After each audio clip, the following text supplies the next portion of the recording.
2 years ago, Anthony Joshua got outclassed, Joseph Parker got knocked out, and Deontay Wilder got sent to the Shadow Realm. But it's how you respond to a loss that defines your career. So how have these three former champions bounced back? AJ won 4 fights in 11 months, Parker won 5 fights in 13 months, and Deontay Wilder has won 1 round in 2 years. In retrospect, Wilder's loss to Parker makes complete sense. While the other two were staying busy, the Bronze Bomber was developing ring rust. In the year preceding their fight, Parker had collected 14 rounds under his belt, and Wilder had yet to enter the ring. The key to success is activity, and if we can learn anything from the greats of the past, it looks like the heavyweight division is about to explode. So what exactly is ring rust? Well, there's no written definition, but it's been observed that when a fighter has a long layoff between fights, say 9 months or more, they come back slower, their timing's off, and overall, they're a shell of their former self. There are valid reasons for being away from the ring, like a global pandemic or an injury requiring surgery, but some guys just plain refuse to fight more than once a year. And whether it's money or complacency, when they finally do return, it often goes poorly. Take for example, former heavyweight champion Deontay Wilder. His reign at the top was incredible, knockout after knockout after knockout. But following 2 losses to the Gypsy King, we just haven't seen him around. He spent a year away from the ring to recover before facing his old training partner, Robert Helenius. His comeback fight would last all of 3 minutes after a short right hand flatlined the challenger. Wilder only landed 3 punches the entire fight, but when you have that kind of power, 1 shot is all it takes. He didn't even have his feet set, scoring the knockout moving backwards. But his power would end up being his downfall. After another 14 months off, it was time to fight Joseph Parker, who had already fought 3 times that year. Coming into this fight, I've been busy and I've been active, and ring rust. Is he going to bring ring rust? Well, I have to do what he's been doing. Let's stay busy. Parker was actually knocked out more recently, but Wilder hadn't seen the ring since that single 3-punch round, and it showed. He was slow to start and couldn't find his distance. Parker outclassed the American with cautious offense and a highly disciplined defense. He stuck to the game plan, neutralized Wilder's right hand, and didn't get greedy. Wilder looked confused and even got thoroughly buzzed en route to a unanimous decision loss. This was a huge upset because Wilder was supposed to put Parker to sleep, but staying active is more than just being in fighting shape. Wilder was physically ready to fight 12 rounds, but it's the mental aspect that can't be trained. When the lights come on, the crowd roars, and Michael Buffer screams your name, excitement and anxiety set in. As Mike Tyson put it, "When I come out, I have supreme confidence, but I'm scared to death. I'm totally afraid. I'm afraid of everything. I'm afraid of losing. I'm afraid of being humiliated, but I'm totally confident. All during my training, I've been afraid of this man. I thought this man might be capable of beating me. I've dreamed of him beating me, but I always stayed afraid of him. But the closer I get to the ring, I'm more confident. Once I'm in the ring, I'm a god. No one could beat me." Even Iron Mike was afraid before a fight, and the only way to tame it, to control it, is to become comfortable with it. Boxers who stay active condition their mind and nervous system in a way that sparring just can't. With headgear, 16-ounce gloves, and 80% intensity, even a hard spar is light work compared to a fight. Freddie Roach knew this and used to offer sparring partners $1,000 if they could knock down Manny Pacquiao. He knew Pacquiao wouldn't be truly ready unless people were coming to take his head off, and even then, sparring day is nothing like the big stage. Ring rust affects everybody. Michael Jordan was awful when he first came back from retirement, and in fighting, the consequences are far more dire. It's not the only factor, of course, but it is a big one. You just can't expect to be your best after losing your calluses. But it's not only the heavyweights that suffer. It might even be more detrimental to the lower weight classes, where timing and reflexes are especially crucial. In arguably the biggest fight of 2023, Errol Spence was coming off a 15-month layoff, and Terence Crawford was returning after only 7 months away. It was supposedly a 50-50 fight, but then... Back comes Crawford with the jab. Here comes Spence, though, as Crawford, and down the 7th. A big shot! It's hurt again.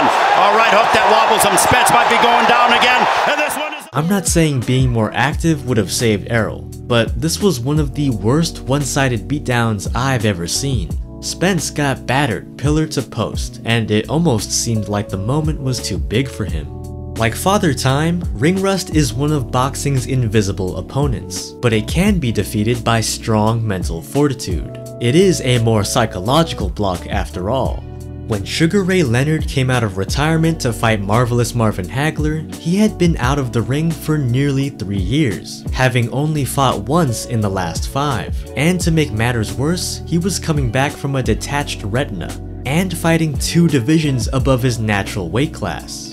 Hagler, on the other hand, was the undisputed, in his prime, knockout king. Pretty much the greatest middleweight to ever live. Hagler opened as a 20-1 favorite. There was just no way Ray Leonard could be ready for war. But Sugar Ray Leonard was a different animal. In secrecy, he hired 4 of the top middleweight contenders and set up private 12-round fights at 100% intensity under championship rules. Judges, coaches, and all. This wasn't sparring. This was as close to fight night conditions as he could get. Behind closed doors, iron was sharpening iron. Sugar Ray went 4-0 with 2 knockouts. And although outsized and outgunned, he at the very least wouldn't have an ounce of ring rust on him. And he didn't. He danced and boxed around Hagler, much to the champion's frustration. In a close and controversial 12-round decision, Sugar Ray Leonard won perhaps the greatest fight of his career. Ring rust be damned. So unless you're an all-time great, inactivity kills champions. Like Andy Ruiz, who after reaching the mountaintop has only fought twice in the past 5 years, and fell out of every organization's top 10. But luckily for Wilder and Ruiz, Zhilei Zhang proved all it takes is 1 year to repair your reputation, even if you fight the same guy twice. That's why Anthony Joshua and Joseph Parker are my favorite heavyweights right now. If we take a look at this era's champions, these 2 are leading the pack. As the rest of the big men fight once, maybe twice a year, Joshua and Parker get active. With 4 and 5 fights respectively, this is the most they've fought since they were contenders, and it's reaping benefits. They get paid more, they continue to improve their skills, and they position themselves to become champions once again. But it wasn't always this way. Before the pandemic, everyone was relatively active. Things cooled down for a while, then following their losses, AJ and Parker exploded. We almost see a kind of trichotomy in today's heavyweights. Those who never lost have everything to lose, so they barely fight.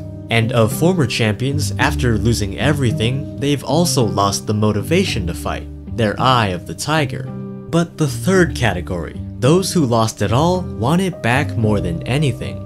They have nothing left to lose, so with a fire in their belly, they're as hungry as ever. Joshua's losses to Usyk didn't make him retire, they made him better. And Parker's loss to Joyce didn't destroy him, it made him smarter. This is why we've seen 9 fights in 1 year between them. We know how good they are because we've seen them rise from the ashes. Everyone else is a mystery, rusting away, leaving us guessing on how they're gonna perform.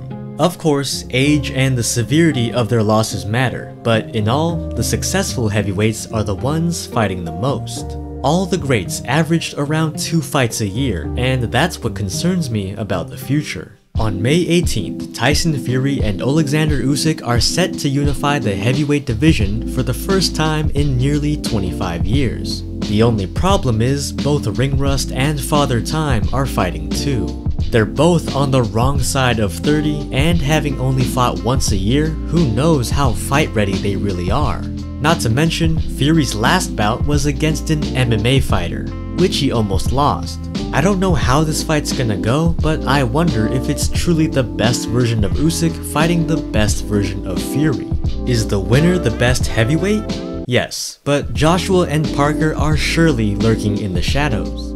Ring inactivity is one of the biggest failures in a boxer's career. Anybody will tell you that. I love watching Tyson Fury fight, but he hasn't fought a boxer in a year and a half. And I think Usyk is the second coming of Evander Holyfield, but he's the same age as Holyfield when he was dethroned. At the end of the day, we will have an undisputed heavyweight champion, but what comes next is gonna be very interesting. Andy Ruiz is set to fight for the first time in 2 years, but to understand his layoff, we have to go back. You see, he didn't lose his belts in the fight, he lost them far before he stepped in the ring. Check out this video to witness the incredible rise and fall of the sport's most unlikely heavyweight champion.